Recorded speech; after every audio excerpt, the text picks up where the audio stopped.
Welcome, today I'm showing you how to change icon shape into a Motorola Moto G72. First of all, open your Play Store and in search find X icon changer application.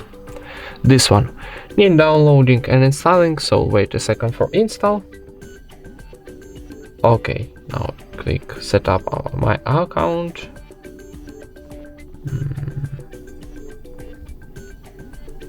Okay, and now we install our X icon changer, and now tap open. Sometimes need close ads like this. And now we need to choose your application, what you wanna change. Maybe settings will be nice, so choose your application and now choose our new icon, maybe this one. Okay, and now in the top right corner we got OK button. Press it and wait a second for generating of new icon, then close ads maybe a few times.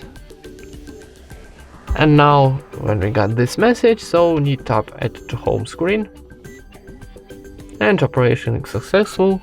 And here we got our settings, new icon of our settings application. And that's it. Thank you for watching, leave thumbs up and subscribe to our channel.